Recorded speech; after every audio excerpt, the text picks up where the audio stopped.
कर लो हमसे दोस्ती। लड़ना मुश्किल होगा, वरना लिखेंगे इतिहास ऐसा पढ़ना मुश्किल होगा। सच्चाई हमेशा खामोश रहने वाले इंसान के अंदर ही मिलती। झूठ बोलने वाले तो हमेशा शोर मचाते रहते हैं। कभी भगवान के भरोसे मत बैठो, क्या पता वो आपके भरोसे बैठे हो। गुरूर मत किया करो, अपनी खूबसूरती पर उम्र बहुत छोटी है, यूं ही गुजर जाएगी। बेइज्जती का बदला लड़ाई करके नहीं, शांति से कामयाब होकर लिया जाता है।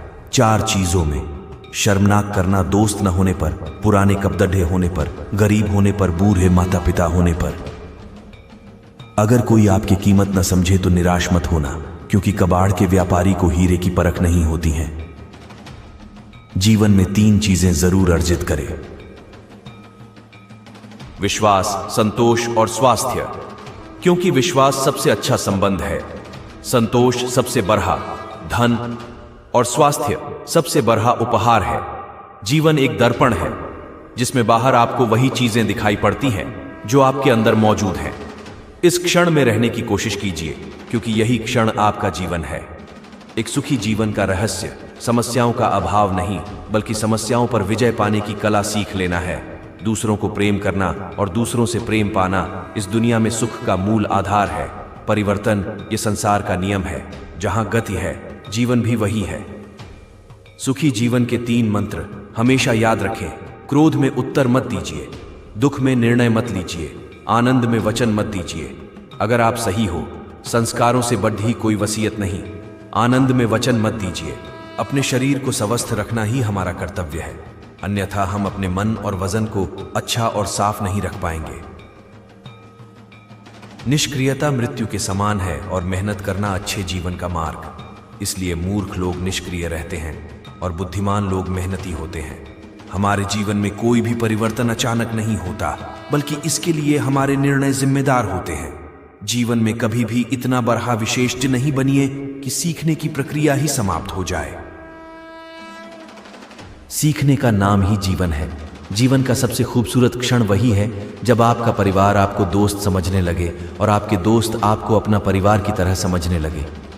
ईश्वर कहते हैं, कभी उदास ना, मैं तेरे साथ तेरे आसपास हूं। पलकों को बंद कर और दिल से याद कर, मैं कोई और नहीं हूं, तेरा विश्वास हूं। जीवन को आनंदित होकर जीने के लिए, ना कि बोझ की तरह झेलने के लिए।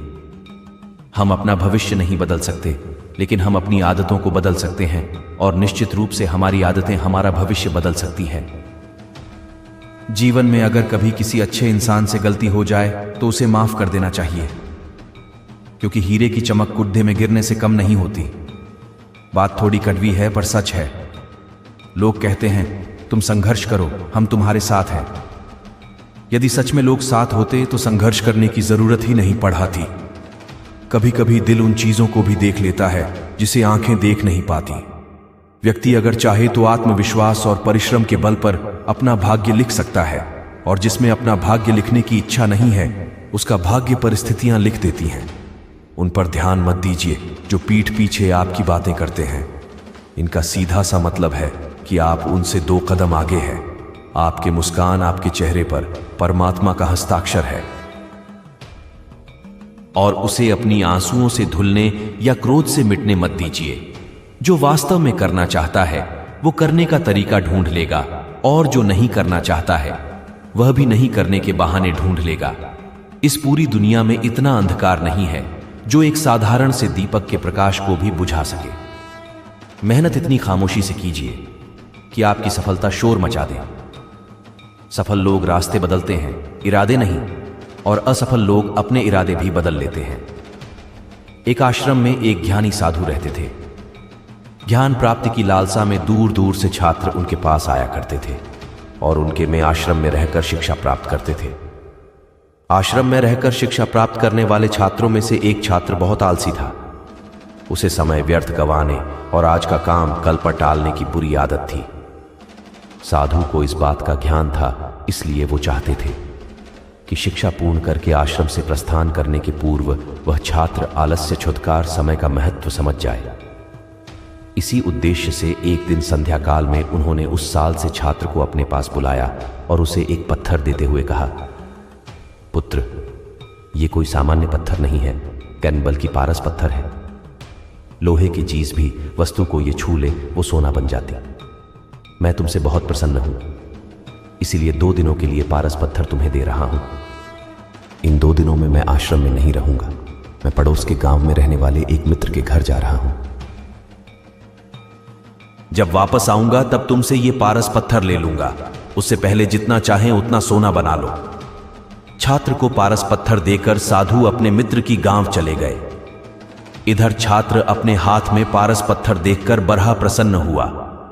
उसने सोचा, इसके द्वारा मैं इतना सोना बना लूंगा कि मुझे जीवन भर काम करने की आवश्यकता नहीं रहेगी और मैं आनंद पूर्वक अपना जीवन व्यतीत कर पाऊंगा।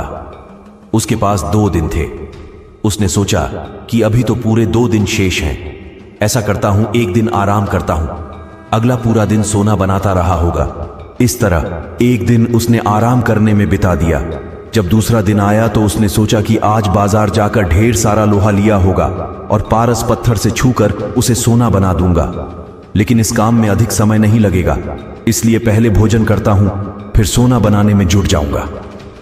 भरपेट भोजन करते ही उसे नींद आने लगी। ऐसे में उसने सोचा, अभी मेरे पास शाम तक का समय है, कुछ देर सो लेता हूं, जागने के बाद सोना बनाने का काम कर लूंगा। फिर क्या गहरी नींद में सो गया। जब उसकी नींद खुली तो सूर्यास्त हो चुका था। 2 दिन का समय पूरा हो चुका था। साधु आश्रम लौट आए थे और उनके सामने खाडी वायडे थे। साधु ने कहा, पुत्र, सूर्यास्त के साथ ही तुम्हारे 2 दिन पूरे हो चुके हैं, तो मुझे वह पारस पत्थर वापस कर दो। छात्र क्या करता, आलस के कारण उसने अमूल्य समय व्यर्थ गंवा दिया था और साथ ही धन कमाने का अवसर भी। उसे अपनी गलती का एहसास हो चुका था और समय का महत्व भी वो समझ गया। वो पछताने लगा।